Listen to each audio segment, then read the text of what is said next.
नमस्कार स्टूडेंट। आज का जो वीडियो है वो कंप्यूटर संबंधी होने वाला है। आज जो हम कंप्यूटर संबंधी जो श्रृंखला है उसको आगे बढ़ाते हुए चलेंगे। तो जल्दी से बढ़ते हैं हमारे पहले प्रश्न की ओर। वह प्रिंटर जिस पर कैरेक्टर या अक्षर किसी मैकेनिकल इम्पैक्ट के बिना बनते, देखिए यहाँ पर मैकेनिकल इम्पैक्ट के बिना बोला, यानी उसे मैकेनिकल इम्पैक्ट शामिल नहीं होते। तो याद रखिए इस प्रकार के प्रिंटर को नॉन इम्पैक्ट प्रिंटर बोलते हैं। ऑप्शन नंबर सी यहाँ पर करेक्ट आएगा, नॉन इम्पैक्ट प्रिंटर। याद रखिए जब किसी कैरेक्टर को या उसका छाप बनाने के लिए अगर आघात या इम्पैक्ट की आवश्यकता नहीं पड़ती तो वो सारे नॉन इम्पैक्ट प्रिंटर की श्रेणी में आते हैं, जैसे कि लेज़र प्रिंटर है, प्लॉटर है, इंकजेट प्रिंटर है, ये सारे नॉन इम्पैक्ट प्रिंटर है। बढ़ते हैं हमारे अगले प्रश्न की ओर। निम्नलिखित में से कौन सा ऑपरेटिंग सिस्टम नहीं है? देखिए याद रखिए ऑपरेटिंग सिस्टम की जो लिस्ट है वो आपको बिल्कुल याद रखने हैं, एकदम ही रट के रखना है, क्योंकि वो ऑप्शन में रहते ही हैं। यहाँ पर जो है लिनक्स, विंडो और ओपन सोलेसिस, ये तीनों के तीनों ऑपरेटिंग सिस्टम के एग्जाम्पल है। तो याद रखिए यहाँ पर ऑप्शन नंबर डी करेक्ट आएगा। इसके अलावा जो है ये लिस्ट जो मैं आपको दिखा रहा हूँ इसको बिल्कुल याद रख लिए। इस प्रकार के जो जितने भी ऑपरेटिंग सिस्टम है ऑप्शन में दिए रहते हैं और अक्सर एग्जाम में आते हैं। इसके अलावा इसमें जो है एप्पल के iOS का नाम नहीं दिया है इसमें, तो एप्पल का iOS भी रट के रखिए क्योंकि इससे संबंधित प्रश्न आते ही हैं। अगला जो प्रश्न उसको देखते हैं। ऑपरेटिंग सिस्टम एडिटर्स और डीबगर्स आते हैं, ये पूछा है। तो याद रखिए एडिटर्स यानी ऐसे सॉफ्टवेयर जो कि एडिट में हेल्प करते हैं, और डीबगर्स जो कि जो बग्स होते हैं उनको क्लीन करने का काम करते हैं, ये बिल्कुल याद रखिए। तो इस प्रकार के जो सॉफ्टवेयर वो सिस्टम सॉफ्टवेयर के अंतर्गत आते हैं। ऑप्शन नंबर ए यहाँ पर करेक्ट आएगा, याद रखिए। इस प्रकार की जो श्रृंखला है बहुत ही महत्वपूर्ण है और स्पेशली एकदम खोज के निकाले गए प्रश्न जो कि एग्जाम में अक्सर पूछे जाते हैं। देखिए यहाँ तक अगर आप हमारा वीडियो देख रहे हैं तो नीचे जो रेड कलर का सब्सक्राइब लिखा है उसको टच कर दीजिए और बिल्कुल कमेंट सेक्शन में बताते रहिए कि किस प्रकार के प्रश्न आपको चाहिए आगामी एग्जाम के लिए। तो बढ़ते हैं हमारे अगले महत्वपूर्ण प्रश्न की ओर। ओपन सोर्स ऑपरेटिंग सिस्टम के बारे में निम्नलिखित में से कौन सा सही है? तो जो ऑप्शन दिए हुए हैं इसमें याद रखिए जितने भी ऑप्शन हैं वो ओपन सोर्स सॉफ्टवेयर हैं, ये पूछा है कि नहीं। तो ऑप्शन ए आप पढ़ के देखिए, Ubuntu SUSE. Option B SUSE Mandriva. Option C Ubuntu Debian. तो ये जितने भी ऑप्शन दिए सब ओपन सोर्स ऑपरेटिंग सॉफ्टवेयर है। याद रखिए ऑप्शन नंबर डी यहाँ पर करेक्ट आएगा, उपयुक्त सभी। अगला जो प्रश्न इसी क्रम में देखते हैं। A2 रेशियो A4 इंगित करता है। देखिए जब हम MS एक्सेल का यूज़ करते हैं उसमें जो सेल्स बने हुए होते हैं, जो रो एंड कॉलम्स होते हैं, अगर आपने कभी देखा होगा तो ये आपको बिल्कुल पता होगा। जो रो और कॉलम्स होते हैं तो उसमें जो रो और कॉलम्स का है उसका इंडिकेशन A2 या A4 से इंगित करते हैं। तो याद रखिए इस प्रकार के सेल्स जो बने होते हैं, ये खंड बने होते हैं, इसको सेल्स बोलते हैं। तो सेल्स का इंडिकेशन के लिए इस प्रकार के कोड का उपयोग किया जाता है। तो इसका जो आंसर आएगा करेक्ट वो ऑप्शन नंबर बी आएगा, A2 सेल से लेकर के A4 तक। ऑप्शन नंबर बी यहाँ पर करेक्ट होगा, A2 रेशियो A4 यही बता रहा है। अगला जो प्रश्न इसी क्रम में देखते हैं। एक पैराग्राफ इंडेक्स बढ़ाने के लिए प्रयोग करें खाली स्थान शॉर्टकट की का प्रयोग किया जाता है। तो देखिए इस प्रकार जैसे पैराग्राफ को आगे बढ़ाने के लिए Ctrl+M का यूज किया जाता है। ऑप्शन नंबर डी यहाँ पर करेक्ट है। इसी क्रम में अगला प्रश्न देखते हैं। वेरिफिकेशन की प्रक्रिया कहलाती है, पूछा। देखिए वेरिफिकेशन आप अक्सर देखेंगे अपना जो फ़ोन है उसमें जब कुछ चीज़ आप डाउनलोड करते हैं तो उसको वेरिफिकेशन करते हैं। उसको एक्सेस करने के लिए आपको वेरिफिकेशन की ज़रूरत पड़ती है। तो वेरिफिकेशन की जो ज़रूरत होती है आदमी को ऑथेंटिकेशन के लिए ज़रूरत पड़ती है। याद रखिए कि आप वही कस्टमर हैं कि नहीं, वो कोई भी एप्लीकेशन आपका ऑथेंटिकेशन पूछता है, जैसे कि आप अपना नंबर डालते हैं तो OTP आता है। इस प्रकार के जो ऑथेंटिकेशन होते हैं, वेरिफिकेशन जो करते हैं, ये पता करने के लिए कि आप सही कस्टमर हैं या नहीं। तो जो वेरिफिकेशन का प्रोसेस है वो ऑथेंटिकेशन के लिए होता है। तो ऑप्शन नंबर डी यहाँ पर करेक्ट आएगा। याद रखिए ऑथेंटिकेशन की प्रोसेस को वेरिफिकेशन की प्रक्रिया कहते हैं। इसके अलावा अगला प्रश्न देखते हैं। निम्नलिखित में से कौन सा एड्रेस हर रोज नहीं बदलता? देखिए इसको एकदम रट के रखिए, ये वाले प्रश्न कई बार आ चुका है। तो इसका जो आंसर है वो ऑप्शन नंबर ए करेक्ट आएगा, स्थैतिक IP address. Option number A स्थैतिक IP एड्रेस जो है सिर्फ एक ही बार बनता है और ये कभी चेंज नहीं होते। इसके अलावा अगला प्रश्न देखते हैं। FT का उपयोग होता है, तो अगर आपको FT का फुल फॉर्म पता है FTP, तो देखिए F फॉर फाइल, T से ट्रांसफर और P से प्रोटोकॉल। तो फाइल ट्रांसफर प्रोटोकॉल को हम क्या बोलते हैं? FTP शॉर्टकट में। तो FT का प्रयोग होता है फाइल ट्रांसफर प्रोटोकॉल। तो ऑप्शन के हिसाब से आप लगाने की कोशिश कीजिए। ऑप्शन नंबर ए है वेबसाइट डिज़ाइन के लिए, नहीं ये गलत है। ऑप्शन बी इंटरनेट से जोड़ने के लिए, नहीं ये भी गलत है। ऑप्शन सी इंटरनेट पर कंप्यूटर से, ये भी गलत है। ऑप्शन डी उपयुक्त में से कोई नहीं, तो ऑप्शन डी यहाँ पर करेक्ट आएगा। याद रखिए FTP का जो यूज होता है फाइल ट्रांसफर के लिए किया जाता है। जब एक कंप्यूटर से दूसरे कंप्यूटर या किसी और चीज में फाइल ट्रांसफर करना होता है तो FTP प्रोटोकॉल का यूज किया जाता है। एकदम याद रखिए FTP का फुल फॉर्म, क्योंकि इस प्रकार के शॉर्टकट वाले प्रश्न जो है अधिक घुमा के रखते हैं। इस अगला जो प्रश्न उसको देखते हैं। निम्नलिखित में से कौन सा मलेशियस प्रोग्राम अपने आप की नकल नहीं करता? ये प्रश्न एग्जाम में कई बार पूछ चुका है। तो याद रखिए ट्रोजन हॉर्स वायरस है वो किसी प्रकार के मलेशियस प्रोग्राम की नकल नहीं करता। ऑप्शन नंबर बी यहाँ पर करेक्ट आएगा। बढ़ते हैं हमारे अगले प्रश्न की ओर। सामान्य रूप से एक मल्टीमीडिया कंप्यूटर सिस्टम के लिए निम्नलिखित में से कौन सा अनिवार्य आवश्यक नहीं है? देखिए नहीं है पूछा है, याद रखिए किसी मल्टीमीडिया कंप्यूटर के लिए क्या आवश्यक नहीं है उसको पूछा है। तो याद रखिए किसी भी कंप्यूटर को इस प्रकार के जब प्रश्न आते हैं कंप्यूटर से संबंधित तो ऑप्शन के हिसाब से आपके उत्तर सिलेक्ट किए जाते हैं। तो पहले आप ऑप्शन पढ़ लीजिए। देखिए तेज CPU, देखिए याद रखिए किसी भी कंप्यूटर के लिए तेज CPU होना आवश्यक है, तो ऑप्शन नंबर ए यहाँ पर नहीं आएगा। ऑप्शन बी पढ़ते हैं, छोटी स्टोरेज डिवाइस। तो याद रखिए एक छोटी या बड़ी स्टोरेज डिवाइस, ये इसको आप पेंडिंग में रखिए कि अगला ऑप्शन पढ़ने के बाद हम देखते हैं। ऑप्शन सी देखते हैं, बड़ी मेन मेमोरी। तो याद रखिए बड़ी मेन मेमोरी बहुत ज़रूरी है कंप्यूटर को स्टार्ट करने के लिए। ऑप्शन सी अच्छा ग्राफिक टर्मिनल। तो देखिए जब मल्टीमीडिया से संबंधित आप कंप्यूटर यूज़ कर रहे हैं तो आपके लिए अच्छा ग्राफिक टर्मिनल होना आवश्यक है।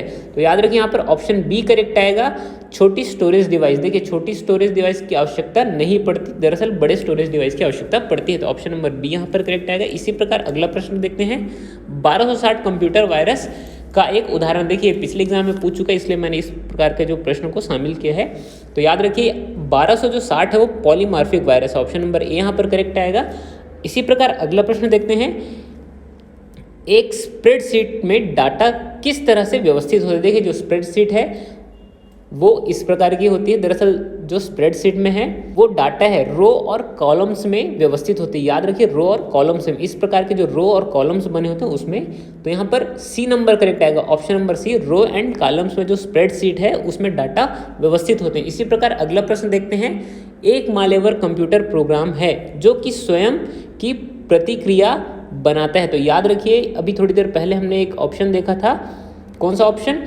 ट्रोजन हॉर्स का, जो कि अपने के प्रति नहीं बनाता। तो याद रखिए यहाँ पर ट्रोजन हॉर्स तो बिल्कुल कैंसिल हो गया। इसी प्रकार में अगला प्रश्न ऑप्शन पढ़ते हैं। ऑप्शन ए जो है Mydoom, option B worm, option C virus. यहाँ पर याद रखिए ऑप्शन बी करेक्ट आएगा। क्या आएगा? वॉर्म्स। जो वॉर्म्स है वो एक साथ कई प्रतियां बना के जितने भी कंप्यूटर सिस्टम होता है उसको इन्फेक्ट करता है। ये बहुत महत्वपूर्ण प्रश्न आता है। वायरस और प्रिंटर से संबंधित प्रश्न एग्जाम में आते ही हैं। अगला जो प्रश्न सीख देखते हैं। एक CD की भंडारण क्षमता को मापा जाता है।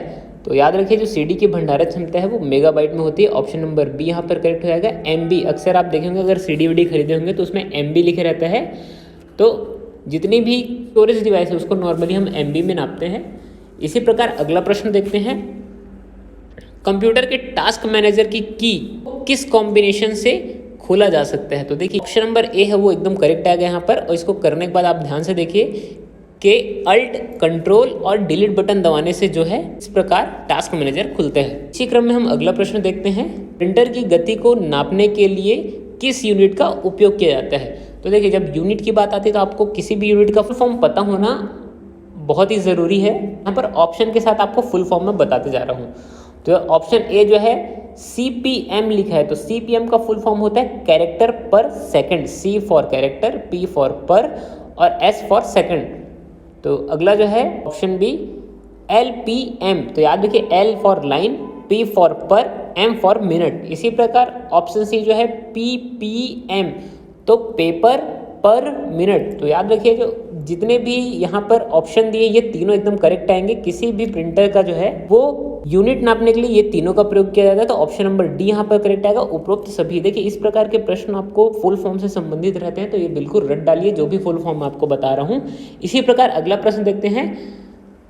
गूगल की डिज़ाइन पेमेंट सिस्टम को कहते हैं।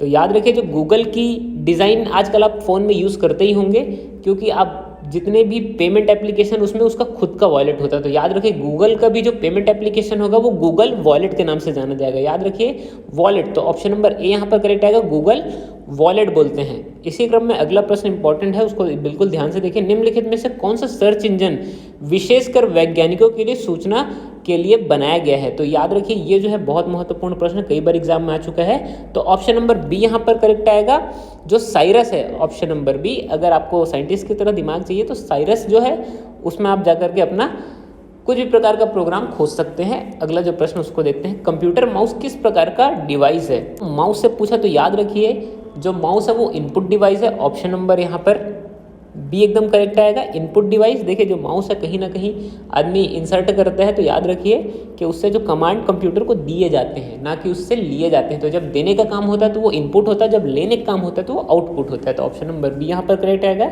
इसी क्रम में अगला प्रश्न देखते हैं। मल्टीमीडिया एप्लीकेशन सॉफ्टवेयर नहीं है पूछा है, तो याद रखिए जब नहीं वाले हैं तो उसको आप हड़बड़ा के मत लगाया कीजिए। नहीं है पूछा, मल्टीमीडिया एप्लीकेशन सॉफ्टवेयर नहीं है। तो ऑप्शन पढ़ते हैं पावर पॉइंट, तो बिल्कुल याद रखिए पावर पॉइंट एक मल्टीमीडिया एप्लीकेशन। इसमें पावर पॉइंट में अक्सर आप देखेंगे वीडियोस जो है उसको आप GIF के फॉर्म में चला सकते हैं। पेज मेकर, तो पेज मेकर जो है मल्टीमीडिया जो है वो नहीं है, याद रखिए। ऑप्शन नंबर बी यहाँ पर करेक्ट आएगा। इसी क्रम में अगला प्रश्न देखते हैं। High density double sided floppy disk निम्नलिखित डाटा स्टोर कर सकता है। ये भी बहुत ही महत्वपूर्ण प्रश्न है, इस प्रकार के प्रश्न एग्जाम में आते ही हैं। तो याद रखिए जो 1.44 MB स्टोर करता है जो फ्लॉपी। आपने पुरानी फिल्मों में अक्सर फ्लॉपी का जिक्र सुना होगा, और आपने नहीं देखा है तो इसकी फोटो मैं आपको दिखा रहा हूँ, इसको याद रखिए। ये जो फ्लॉपी है ये अधिकतम डाटा 1.44 MB स्टोर कर सकता है। इसी क्रम में अगला प्रश्न देखते हैं। माइक्रोसॉफ्ट का सर्च इंजन है, तो माइक्रोसॉफ्ट का जो सर्च इंजन है बिंग है। ऑप्शन नंबर ए यहाँ पर करेक्ट आएगा। कई लोग गूगल मार के आ जाते हैं, तो बिल्कुल गलत है ये। माइक्रोसॉफ्ट का जो सर्च इंजन है बिंग है। ऑप्शन नंबर ए यहाँ पर करेक्ट आएगा। इसी क्रम में अगला प्रश्न देखते हैं। विंडोज़ और डाटा ऑपरेटिंग सिस्टम के बीच मुख्य अंतर क्या है? तो याद रखिए जो विंडोज़ और डॉस ऑपरेटिंग सिस्टम है इनके बीच मल्टीटास्किंग का सबसे बड़ा दिक्कत है। जो डॉस है वो मल्टीटास्किंग नहीं कर सकता और विंडोज़ है वो मल्टीटास्किंग कर सकते। तो ऑप्शन नंबर ए यहाँ पर करेक्ट आएगा। ये जो जितने भी प्रश्न बता रहा हूँ उसमें हर एक पॉइंट में आपको समझाते हुए जा रहा हूँ। कहीं पर भी कुछ भी डाउट होगा तो बिल्कुल कमेंट सेक्शन में पूछिए, मैं आपको एकदम आसानी से क्लियर कर दूंगा।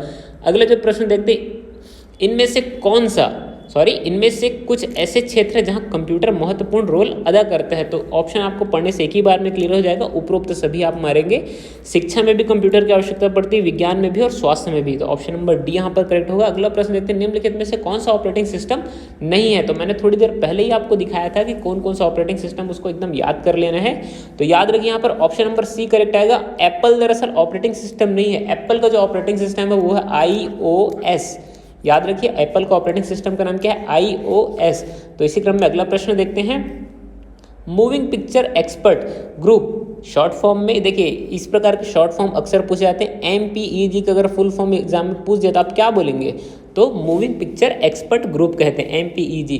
तो MPEG का उपयोग निम्नलिखित में से कंप्रेशन करने के लिए किया जाता है। तो याद रखिए ये स्पष्ट बता दिए कि मूविंग पिक्चर बोला है, ठीक है। मूविंग पिक्चर यानी वीडियो हो गया, विभिन्न प्रकार के फ्रेम से बना हुआ वीडियो। तो ऑप्शन नंबर डी यहाँ पर करेक्ट आएगा। देखिए आपने अक्सर अपने फ़ोन में देखा होगा जो MPEG फाइल है वो शॉर्ट फॉर्म में रहती है, यानी जो वीडियोस होते हैं उसको MPEG फाइल, यार इसको डाउनलोड कर MP4 में कर, MPEG में कर। अक्सर आपने वर्ड यूज़ किया होगा, अगर नहीं किया होगा तो बिल्कुल आपको ध्यान में दिला दिया हूँ। तो यहाँ पर वीडियो फाइल के लिए टर्मिनोलॉजी यूज़ की जाती है। इसके अलावा अगला प्रश्न देखते हैं। एक इंकजेट प्रिंटर के लिए निम्नलिखित में से सही है? तो इंकजेट प्रिंटर के लिए पूछा तो याद रखिए इंकजेट प्रिंटर जो है वो एक साथ एक पेज में प्रिंट करता है। ये नॉन इम्पैक्ट प्रिंटर की श्रेणी में आता है, इसको याद रखिए। ऑप्शन के हिसाब से बिल्कुल लगाते हुए चलते हैं।